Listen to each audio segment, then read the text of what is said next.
रायरेश्वराचे देवालय. पुण्याच्या नैऋत्येला असलेले रायरेश्वराचे देवालय हे मोठे रमणीय स्थान होते. तेथे 1645 साली एक विलक्षण घटना घडली.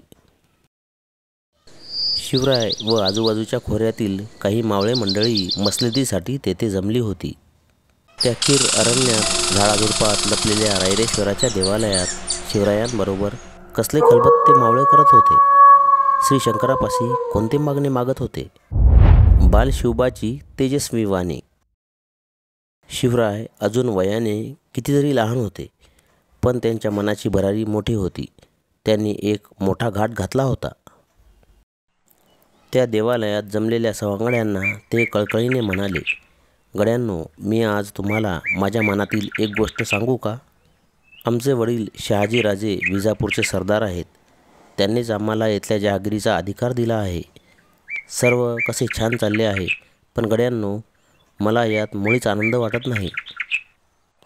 सुलतानांच्या वतनदारीवर आपण संतुष्ट राहावे का?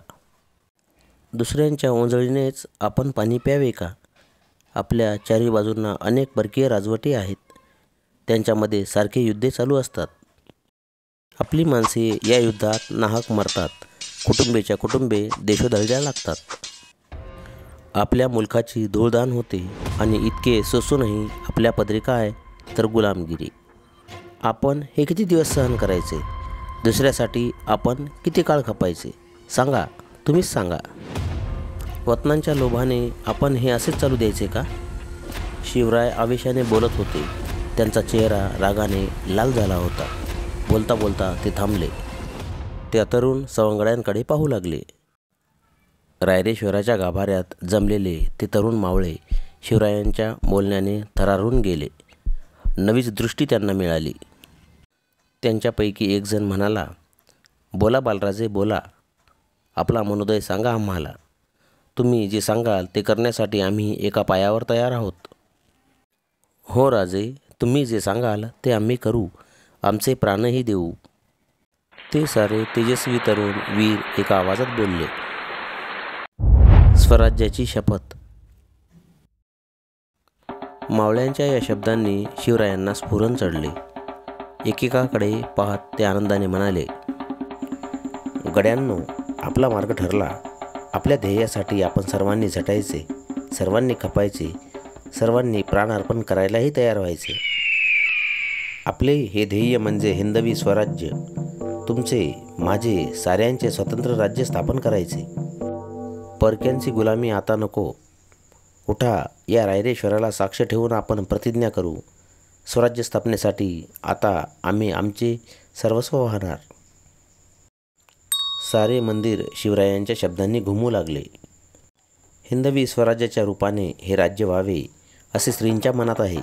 श्रींचे मनोरथ आपण पूर्ण करूया. शिवराय शेवटी निश्चयाने बोलले. रायरेश्वराच्या देवालयातून सारे मावळे बाहेर पडले. ते स्वराज्याच्या आणाभाका घेऊनच. शिवरायांचे मन उचंबळून आले.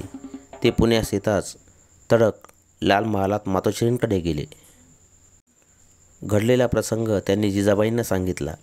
त्या माऊलीला धन्य धन्य वाटले.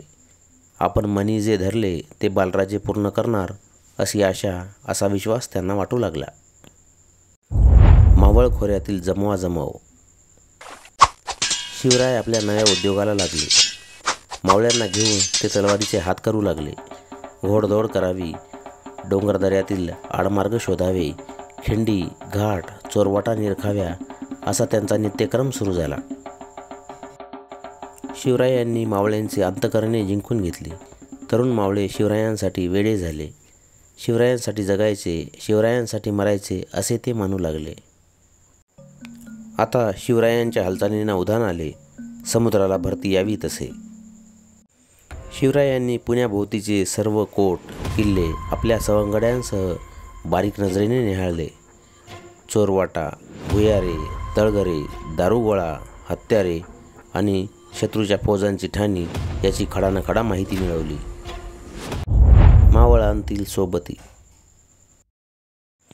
12 मावळात ठिकठिकाणी काही देशमुख मंडळी आपली वतने सांभाळत बसली होती. त्यांना आपल्या वतनाचा विलक्षण लोभ होता. वतनासाठी ते आपापसात भांडत. या भांडणात मराठ्यांची शक्ती उगाच वाया जात असे हे शिवरायांनी ओळखले. त्याला आळा घालायचे त्यांनी ठरवले. शिवराय देशमुखाच्या गावांना भेटी देत, त्यांची समजूत घालत, स्वराज्याच्या ध्येयाने त्यांना भारून टाकत. शिवरायांनी त्यांना गोड शब्दांनी आपलेसे केले, पण काहींनी दांडगाई केली. त्यांनाही शिवरायांनी वठणीवर आणले. मराठ्यांचे आपापसातील झगडे त्यांनी थांबवले. जो तो त्यांना धन्यवाद देऊ लागला. मावळ खोऱ्यातील झुंजारराव मरळ, हैबतराव शिरमळकर, बाजी पासलकर, विठोजी शितोळे, जेधे, पायगुडे, बांदल इत्यादी देशमुख मंडळी शिवरायांचा शब्द मानू लागली. मावळात स्वराज्याची घोडदौड सुरू झाली. शिवरायांची राजमुद्रा. शिवरायांच्या नावाने जहागिरीचा कारभार सुरू झाला होता.